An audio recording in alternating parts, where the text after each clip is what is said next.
사랑합니다. 네, 축복합니다. 벌써 2024년 마지막 주일입니다. 처음과 마지막을 두고 이렇게 생각해 보면 우리는 크게 네 종류로 사람들을 나누어 볼 수 있을 것 같습니다. 첫 번째는 처음도 좋고 마지막도 좋은 사람입니다. 가장 좋은 사람이라고 할 수 있을 것 같습니다. 그 다음 2등을 가리기 전에 쉽게 하려면 이제 4등을 생각해 보겠는데, 가장 나쁜 사람은 어떤 사람일까요? 처음도 나쁘고 마지막도 나쁜 사람. 1등과 4등은 구분하기 쉬운 것 같아요. 문제는 2등입니다. 처음은 좋지만 마지막이 나쁜 사람, 그리고 처음은 나쁘지만 마지막은 좋은 사람. 어느 쪽이 2등을 하면 좋을까요? 이렇게 이제 의견이 나눠 주셔야 손을 들어보라고 하든지 하겠는데, 성경의 관점에서 한번 생각을 해보겠습니다. 성경에서는 사람을 평가하기를 의인이 없다라고 평가합니다. 그래서 이 말은 처음부터 좋은 사람은 아예 없다라고 볼 수 있습니다. 성경의 기준에서 본다면 1등이었던 가장 좋은 사람, 먼저 좋은 사람은 없습니다.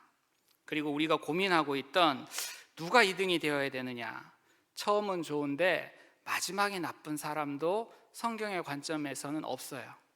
그럼 어떤 사람만 남습니까? 이제 3등하고 4등만 남아요. 처음은 무조건 나쁘고 마지막이 좋은 사람, 아니면 마지막까지 나쁜 사람, 이 두 종류만이 성경이 사람을 볼 때 내려지는 평가입니다. 성도 여러분, 처음은 나쁘지만 마지막이라도 좋은 사람으로 남고 싶습니까? 아니면 처음부터 마지막까지 일관되게 나쁜 것으로만 끝나는 사람으로 기억되어지고 싶습니까? 아마도 우리는 그래도 꼴찌는 하지 말아야죠. 처음은 나쁘지만 마지막이 처음보다는 나은 사람이 되어야 되지 않을까 생각해 보게 됩니다. 오늘 본문은 우리에게 마지막에 대한 아주 귀한 교훈을 주고 있습니다. 본문에 들어가 보면 어느 포도원 주인인 아버지에게 두 아들이 있었다고 합니다. 그리고 이제 포도원이 결실할 때가 되었습니다. 이스라엘은 포도가 익을 무렵에 갑자기 예기치 않은 돌풍이 자주 분다고 합니다. 그래서 포도를 수확할 때가 되면 곧 따야 된다고 합니다. 그렇지 않으면 돌풍이 몰려와서 익은 포도가 모두 떨어져 버리고 농사를 망치기 때문에 포도를 수확할 때 익은 즉시 바로 따야 된다고 합니다. 그래서 오늘 본문에 보면 아버지가 아들에게 이야기를 하는데, 오늘이라는, 당장이라고 하는 급박한 말을 사용해서 밭에 가서 포도원에 가서 일하라고 말하는 것을 보게 됩니다. 아버지의 말을 들은 한 아들이 아버지 앞에서 대답을 합니다. 아버지, 제가 가겠습니다. 대답은 이렇게 했지만 그 아들은 포도원에 가지 않았습니다. 그리고 또 다른 아들이 있는데 그 아들은 아버지 앞에서는 실소이다라고 했습니다. 그런데 후에 뉘우치고 포도원에 가서 일을 했다고 성경은 기록하고 있습니다. 여기에서 우리가 참고적으로 성경의 번역 문제가 있습니다. 우리가 가지고 있는 성경에는 첫째 아들이 가겠다라고 대답하고 가지 않은 것으로 기록되어져 있습니다. 그런데 종종 어떤 성경에는 첫째 아들이 가지 않겠다고 하고 나중에 뉘우치고 갔다라고 기록되어져 있습니다. 이것은 교훈을 받아들이는데 그리 중요한 문제가 아닐 것입니다. 그런데 어떤 사람에게는 이것이 매우 중요한 걸림돌이 되기도 합니다. 그래서 오늘 저는 본문을 할 때 맏아들이라는 표현, 그리고 첫째 아들이라는 표현은 하지 않고 첫 번째 아들이라고 표현을 하겠습니다. 그렇게 이해하고 들어주시면 좋겠습니다. 첫 번째 아들은 아버지 앞에서는 아버지의 말대로 하겠다고 합니다. 그런데 곧 무슨 사정이 생겼습니다. 그래서 아버지의 말대로 포도원에 가는 것보다 자기에게 생긴 그 일을 우선으로 해결하려고 합니다. 이 아들은 아버지의 말대로 지금 당장 포도원에 가서 일을 해야 한다는 것을 잘 알고 있었습니다. 하지만 막상 자기 삶에 문제가 생기게 되자 이 아들은 아버지의 말을 우선순위에 둔 것이 아니라 자신의 소견을, 자신의 생각을, 그리고 자신의 편의를 우선으로 삼아 자신의 방법대로 살아갔습니다. 그래서 이 아들은 포도원에 가야 할 그때 포도원에 가지 않았습니다. 아들은 아버지의 뜻도 알고 있고 자신이 무슨 일을 해야 하는지도 잘 알고 있었습니다. 그러나 결국은 마지막에는 아버지의 뜻을 행하지 않은 아들로 기록되어져 있습니다. 아버지 앞에서는 칭찬받고 싶었고 또 인정받고 싶었습니다. 그래서 아버지 앞에서는 가겠다라고 했습니다. 하지만 아버지 앞을 떠나서는 아버지 말대로 살아가기보다는 자신의 뜻대로 살아간 사람의 대명사가 되고 말았습니다. 은혜를 받으면 쉽게 눈물을 흘리며 결심합니다. 그러나 곧 마음이 변하여 버리는 사람을 의미할 것입니다. 환난 중에는 기도를 열심히 합니다. 하지만 환난이 지나가고 나면 곧 마음이 변해버리는 사람일 것입니다. 굳이 우리가 앞에서 나누어 본 사람에 비유한다면 이 아들은 처음보다 마지막이 더 나쁜 사람으로 기록되어질 것입니다. 이에 반해서 두 번째 아들은 아버지 앞에서 실소이다라고 이야기를 합니다. 아버지의 말에 따르는 것보다 자신의 생각대로 행동하는 것이 더 좋다고 생각했을지 모릅니다.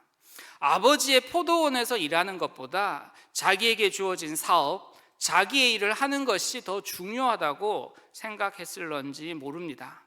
그런데 이 아들에게도 어떤 일이 생겼습니다. 성경에는 기록되어져 있지 않지만 어떤 사건을 통하여서 이 아들은 마음을 고쳐먹게 되었습니다. 아버지의 말에 따르는 것이 자신의 생각대로 행하는 것보다 더 중요하다는 것을 이 아들은 깨닫게 되었습니다. 성경에 자세히 기록되어지지는 않았지만 어쩌면 이 아들의 사업이 크게 실패를 하고 완전히 망해버려서 어쩔 수 없이 아버지의 농장에, 아버지의 포도원에 가서 일을 해야만 하는 상황이 생겼는지도 모르겠습니다. 어쩌면 이 아들은 울며 겨자 먹기로 억지로 아버지의 포도원에 가서 일을 했을런지도 모릅니다. 그런데 여기에 은혜가 있습니다. 이 아들이 어떤 상황을 겪었는지는 모르겠지만 돌이켜서 포도원에 갔는데 아직 폭풍우가 들이치지 않았다는 것입니다. 아직은 포도원을 결실할 때 이 아들은 돌이켰고 포도원에 가서 일을 할 수 있었다라는 것입니다. 이 아들이 마음을 고쳐먹고 돌아왔는데 때가 지났다고 하면, 더 이상 포도원에 결실이 없었다고 한다면 성경은 이것을 따로 이렇게 기록할 필요가 없었을 것입니다. 아무튼 포도를 거두어야 할 때 그 시기를 놓치지 않는 아들은 두 번째 아들입니다. 우리가 처음에 나누어진 분류로 된다고 한다면 이 아들은 처음보다 마지막이 더 좋은 사람으로 기록되어질 것입니다. 오늘은 2024년의 마지막 주일입니다. 여러분은 올해를 어떻게 마무리하기를 원하십니까? 첫 번째 아들처럼 처음보다 더 나쁜 마지막으로 마무리하시겠습니까? 아니면 두 번째 아들처럼 처음보다는 더 좋은 마지막으로 마무리하시겠습니까? 어떻게 하면 우리는 두 번째 아들처럼 처음보다 마지막이 더 좋은 것으로 삶을 마무리할 수 있을까요? 우리 30절 말씀을 같이 읽겠습니다. 둘째 아들에게 가서 또 그와 같이 말하니 대답하여 이르되 실소이다 하였다가 그 후에 뉘우치고 갔으니. 30절 말씀에 특별히 확 눈에 들어오는 말이 있습니다. 그 후에 뉘우치고 갔으니 라는 말입니다. 두 번째 아들이 처음보다 마지막이 더 좋았던 비결은 바로 뉘우침, 회개에 있었습니다. 두 번째 아들은 아버지의 말에 처음에는 실소이다 하고 자신의 방법대로 자신이 원하는 곳으로 갔지만 곧 후에 뉘우치고 갔으니라는 말씀처럼 아버지의 말에 순종하였습니다. 사랑하는 성도 여러분, 하나님과 우리 사이에 있어 회개는 절대적으로 필요합니다. 죄를 가지고는 결코 하나님과 동행할 수 없기 때문입니다. 하나님께서는 결코 죄인에게 임하지 않으십니다. 그러므로 우리는 어떤 죄라도 먼저 하나님 앞에 회개할 수 있어야 합니다. 회개라는 말을 들으면 나에게는 죄가 없는데 무슨 회개냐라고 생각하는 사람이 있을 수도 있습니다. 성도 여러분, 우리는 죄에 대하여 예민해야 하고 또 민감해야 합니다. 우리가 성경을 통하여 분명히 반응해야 할 죄는 악한 일을 행한 것만이 아닙니다. 성경에서 말하는 죄는 하나님과 관계가 올바르지 않은 모든 것을 의미하고 있습니다. 하나님께서는 우리를 창조하셨지만 우리의 교만과 탐욕과 정욕이 하나님과의 관계를 깨트려 버렸습니다. 죄는 하나님과 우리의 관계를 막아 더 이상 하나님 앞으로 우리가 나아갈 수 없게 만들어 버렸습니다. 그러므로 우리는 죄에 대하여 민감해야 합니다. 회개의 중요성을 알고 그리고 또 회개해야 합니다. 천국은 죄 없는 사람이 들어가는 곳이 아니라 회개한 사람만이 들어갈 수 있는 곳입니다. 반대로 지옥은 큰 죄를 지은 사람이 가는 곳이 아니라 죄를 회개하지 않은 사람이 가는 곳입니다. 사울도 죄를 지었고 다윗도 죄를 지었습니다. 그런데 하나님께서는 사울은 버리시고 다윗은 크게 들어 사용하셨습니다. 그 이유가 무엇입니까? 사울은 죄를 지었을 때 교만한 마음으로 회개하지 않았습니다. 그러나 다윗은 죄를 지었을 때 선지자의 지적을 받았을 때 크게 회개하였습니다. 마지막은 회개가 되어야 합니다.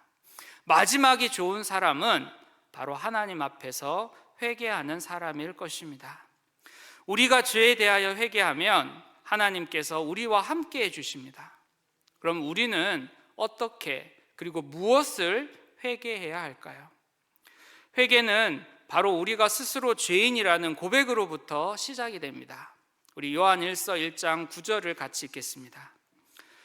만일 우리가 우리 죄를 자백하면 그는 미쁘시고 의로우사 우리 죄를 사하시며 우리를 모든 불의에서 깨끗하게 하실 것이요.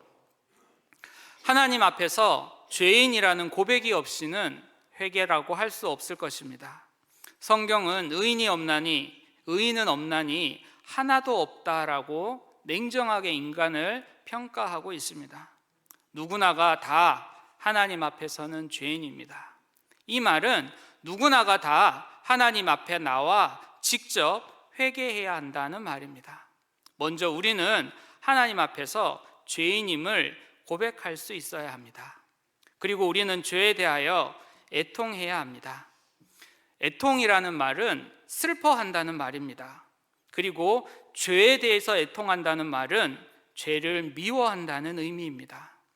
더 나아가서 죄에 대항할 수 없는 스스로의 무능력함과 무력함을 슬퍼한다는 것입니다. 그리고 더 나아가 죄를 짓게 만드는 원수 마귀를 증오하며 죽기까지 더불어 싸우겠다는 뜻이 애통에 포함되어져 있습니다. 다윗은 하나님 앞에 진정으로 애통하며 회개하였습니다. 그러자 하나님은 다윗을 불쌍히 여겨주시고 그를 높여주셨습니다. 이렇게 우리가 하나님 앞에 애통하는 심정으로 회개할 때 성령님께서 우리 가운데서 역사하여 주십니다. 제가 예전에 높이 뛰기를 참 잘했습니다. 제 키에 비해서 참 높이 뛰었거든요. 자꾸 제가 열심히 높이 뛴다고 해서 제가 산을 넘을 수 있겠습니까? 제가 잘 뛴다고 해서 달나라까지 갈 수 있겠습니까? 아니요. 뛰는 데에는 분명히 한계가 있을 것입니다. 마찬가지로 우리가 의지적으로 회개한다고 해서 우리는 절대로 죄를 이길 수가 없습니다. 반드시 성령님만을 의지해야 합니다. 성령님의 도움 없이는 회개할 수 있는 사람도 없고, 회개한다 할지라도 죄를 이길 수 있는 사람도 없습니다. 그래서 다윗은 죄를 짓고 회개할 때 죄를 철저히 통회하면서 하나님 앞에 간구하였습니다. 우리 시편 51편 11절을 같이 읽겠습니다. 나를 주 앞에서 쫓아내지 마시며 주의 성령을 내게서 거두지 마소서. 성령 충만할 때 우리가 죄를 짓지 않는 것이 아니라 죄를 지은 이후에 회개할 때 하나님이 죄 없는 우리 가운데 임재하셔서 충만하게 임재하여 주십니다. 우리가 회개할 때 성령께서 우리에게 임하여 주셔서 우리에게 놀라운 권세를 허락하여 주실 줄 믿습니다. 우리가 이 땅에서 누릴 수 있는 가장 큰 권세는 바로 주님의 증인이 되는 것입니다. 성령의 능력으로 부응하려면 우리가 먼저 하나님 앞에 회개해야 합니다. 성령의 능력으로 가장 귀한 권세, 복음의 증인이 되려고 하려면 우리가 먼저 회개해야 합니다. 제가 예전에 우리라는 말을 쓰지 않고 나라는 말을 썼어요. 내가 먼저 회개해야 됩니다. 내가 먼저 회개해야 합니다. 그렇게 이야기를 하니까 어떤 성도님이 우리 교회는 목사님만 잘하면 돼요 라고 하더라. 제가 자꾸 내가 이야기를 하니까 듣는 입장에서는 목사님만 잘하면 됩니다 라고 오해를 하시는 것 같아요. 그래서 제가 의도적으로 우리라는 말을 썼어요. 저도 회개해야겠지만 여러분도 회개하셔야 돼요. 목회자도 회개를 해야겠지만, 앞서 부름을 받은 사람도 회개를 해야겠지만, 하나님의 자녀로 부름받아 하나님의 귀한 직분을 받은 모든 사람은 회개해야 할 것입니다. 그럴 때 성령께서 우리 가운데 임재하셔 역사하여 주실 줄 믿습니다. 오늘 본문에서 이 뉘우친 아들은 뉘우치는 그 자리에서 내가 잘못했구나, 내가 아버지의 뜻대로 행해야 했는데 내가 하지 않았구나, 그 자리에 앉은 채로 회개한 것이 아니라 뉘우친 아들은 뉘우치고 나서 포도원으로 갔습니다. 아들은 말로만 회개하지 않고 행동으로 그 회개에 합당한 열매를 맺었습니다. 그렇게 아들이 포도원에 간 것이 아버지의 뜻이라는 것을 알았기 때문입니다. 첫 번째 아들은 순종에서 시작한 것 같은데 불순종으로 끝났습니다. 그런데 두 번째 아들은 불순종한 것 같은데 순종으로 결론이 났습니다. 첫 번째 아들은 아버지 앞에 충성을 약속하였는데 불충성으로 끝났습니다. 그런데 두 번째 아들은 처음에는 불순종한 것 같았지만 마지막은 충성으로 끝이 났습니다. 지금까지는 불순종하였다 할지라도 중요한 것은 마지막을 어떻게 마무리하느냐라는 것입니다. 두 번째 아들은 돌이킨 후에 포도원으로 갔습니다. 즉시 갔습니다. 아직 때가 지나지 않았기 때문입니다. 사랑하는 성도 여러분, 여러분들이 회개하고 돌이킨 후에 여러분이 돌아가서 충성해야 할 자리는 어디입니까? 세상은 이번 주가 올해의 마지막이라고 이야기를 합니다. 성도 여러분, 정말 이번 주가 올해의 마지막입니까? 올해의 마지막이기 때문에 여러분에게 주어진 직분도 이제 얼마 남지 않았습니까? 오늘 명예 안수 집사님과 또 명예 권사님으로 추대되시는 분이 있습니다. 명예가 되셨으니, 이제 추대를 받았으니 직분도 마지막입니까? 우리의 마지막은 하나님의 손에 달려있는 줄 믿습니다. 우리의 충성, 우리의 순종, 우리의 믿음의 마지막 때, 그때는 하나님이 주관하십니다. 세상의 끝이라고 해서 우리에게 끝이 이뤄지는 것이 결코 아님을 우리는 고백해야 할 것입니다. 아직도 하나님께서는 때가 끝나지 않았으니, 아직 포도원에서 결실할 때가 되었으니 어서 포도원으로 가서 일을 하라고 이야기를 하십니다. 아직은 포도원의 열매가 맺혀 있고 아직은 폭풍우가 몰려오지 않았기 때문에 우리는 포도원에 가서 열심으로 충성해야 할 것입니다. 우리에게 있어서 포도원은 우리의 가정일 것입니다. 그리고 우리 마산 동부 교회일 것입니다. 그리고 새롭게 우리에게 주어진 직분일 것입니다. 아직은 우리가 마지막을 생각할 때가 아닙니다. 지금은 우리가 회개해야 할 때이고, 지금은 우리가 순종하고 충성해야 할 때입니다. 예수님의 비유의 가르침은 이것으로 끝나는 것이 아닙니다. 이 비유가 궁극적으로 우리에게 목표하고 있는 것은 바로 하나님의 나라입니다. 누가 하늘나라에 들어갈 자격이 있느냐를 우리에게 가르치시기 위하여 예수님은 이 비유를 우리에게 가르쳐 주고 계십니다. 우리 31절을 같이 읽겠습니다. 그 둘 중에 누가 아버지의 뜻대로 하였느냐? 이르되 둘째 아들이니이다. 예수께서 그들에게 이르시되 내가 진실로 너희에게 이르노니 세리들과 장녀들이 너희보다 먼저 하나님의 나라에 들어가리라.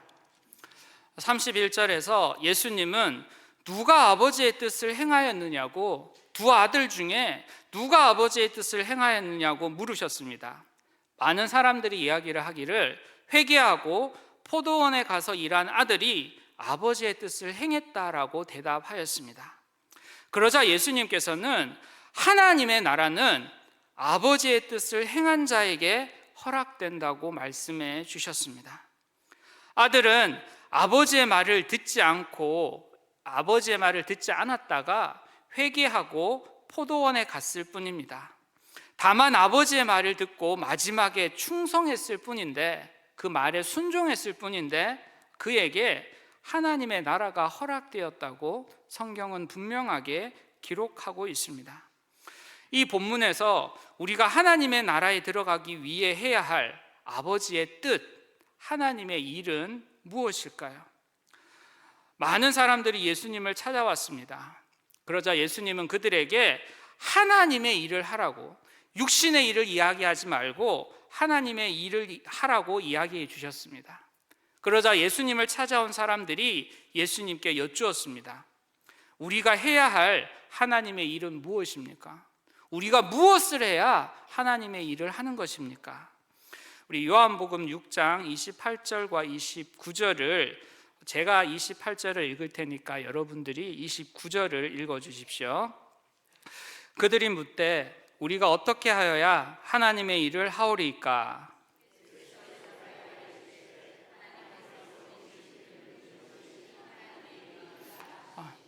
예수님을 찾아온 사람에게 하나님의 일이 무엇이냐라고 묻는 사람에게 예수님께서는 누구도 부인할 수 없는 가장 확실하게 대답해 주셨습니다. 바로 하나님께서 보내신 일을 믿는 것, 믿음이 곧 하나님의 일이며 하나님의 뜻이라고 말씀해 주셨습니다. 아버지 하나님의 뜻은 우리가 믿는 모든 자에게 구원을 주시기 위해 이 땅에 보내주신 하나님의 영광의 본체이신 예수님을 구주로 영접하고 예수님을 믿는 것입니다. 그리고 복음이신 예수님을 전하는 것이 우리에게 주어진 사명이며 마땅히 우리가 해야 할 일입니다. 그거 외에 다른 아버지의 일은 없습니다. 32절을 같이 읽겠습니다. 요한이 의의 도로 너희에게 왔거늘 너희는 그를 믿지 아니하였을 때 세리와 창녀는 믿었으며 너희는 이것을 보고도 끝내 뉘우쳐 믿지 아니하였도다. 대제사장과 유대의 지도자들은 하나님을 알고 있었습니다. 말씀도 알고 있었습니다. 그러던 철저히 말씀과 계명을 준수하였습니다. 하지만 하나님의 뜻, 아버지의 일에는 관심이 없었습니다. 그들은 하나님의 일을 한다고 했지만 정작 하나님의 일이 무엇인지도 모르고 있었습니다. 그들은 예수님을 믿지 않았습니다. 예수님을 부인하고 거부했습니다. 그들은 끝내 뉘우치지 않았고 예수님을 믿지 않았습니다. 그래서 성경은 그들에게 대하여 단언하고 있습니다. 하나님의 나라가 그들에게는 허락되지 않았다라고 성경은 분명하게 기록하고 있습니다. 이에 반해서 세리들과 창녀들은 하나님의 뜻대로 살지 못했습니다. 율법을 제대로 준수하지도 못했습니다. 그러나 그들은 예수님을 믿었습니다. 그러자 예수님께서는 그 세리들과 그 창녀들이 하나님의 나라에 있다고 분명히 선포해 주셨습니다. 사랑하는 성도 여러분, 우리의 마지막은 반드시 예수님에 대한 믿음으로 끝나야 합니다. 우리가 믿고 의지해야 할 대상은 오직 예수님 뿐입니다. 예수님을 믿는 것이 우리가 마땅히 마지막까지 해야 할 일이며, 예수님을 전하는 것이 우리에게 주어진 귀한 사명임을 우리는 분명히 깨닫고 고백해야 할 것입니다. 성경은 사람이 온 천하를 얻고도 제 목숨을 잃으면 무슨 소용이 있느냐고 분명히 우리에게 교훈하고 있습니다. 3년씩이나 예수님을 따라다녔지만 결국 마지막에 예수님을 믿지 못하여 실패한 유다를 기억하십시오. 일평생 강도로 살았지만 마지막에 예수님을 인정하고 구주로 영접하여 낙원을 약속받은 강도를 기억하십시오. 아무리 하나님의 뜻을 알아도 하나님의 뜻을 행하지 않으면, 그리고 하나님이 우리에게 맡겨주신 사명에 충성하지 못한다면 그 마지막은 어떻다고 생각하십니까? 처음과 중간이 은혜롭지 못한다 할지라도 마지막이 예수님에 대한 믿음으로 끝이 나서 하나님의 나라가 허락되어진다고 한다면 그 인생은 참으로 복된 인생이 될 것입니다. 이제 2024년은 끝이 났습니다.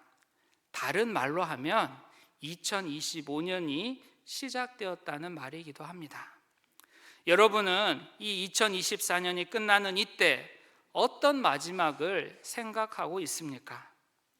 우리의 마지막은 하나님의 손에 달려 있습니다. 이 우리의 마지막이 하나님의 보시기에 좋은 것이 되려면 우리가 먼저 하나님 앞에서 우리의 뜻을 돌이켜 회개해야 할 것입니다.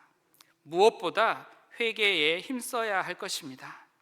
하나님의 뜻이 아닌 자신의 뜻대로 살았음을 회개해야 할 것이며, 맡겨주신 일에 충성하지 못하였음을 회개해야 할 것입니다. 그리고 겸손히 성령님을 의지하고 겸손히 주님의 은혜를 구할 때 항상 우리를 긍휼히 여기시는 주님께서 우리에게 맡겨주신 직분과 사명을 감당할 능력 주실 줄 믿습니다. 이 능력에 의지해서 성경 통독을 많이 하신 분도 있고 전도도 많이 하신 분이 있어서 오늘 우리가 시상을 하려고 합니다. 이 시상의 모습이 하나님 앞에서 장차 여러분이 받을 모습의 예표로 받아들일 수 있기를 주님의 이름으로 축복합니다.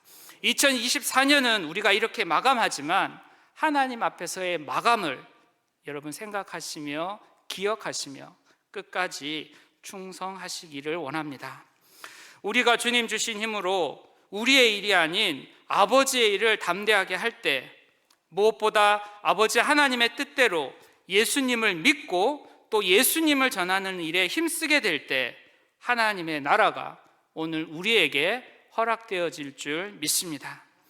세상이 마지막이라고 하는 이때에 이 세상의 마지막이 아니라 믿음으로 하나님 앞에서의 마지막을 생각하는 우리 성도님들 될 수 있기를 주님의 이름으로 축복합니다. 하나님 앞에서 하나님이 보시기에 아름다운 마지막을 위하여 겸손히 하나님의 은혜만을 사모하는 우리 마산 동부교회 성도 여러분, 이 시간에 고개 숙인 모든 주의 권속들 될 수 있기를 주님의 이름으로 축복합니다. 기도하시겠습니다.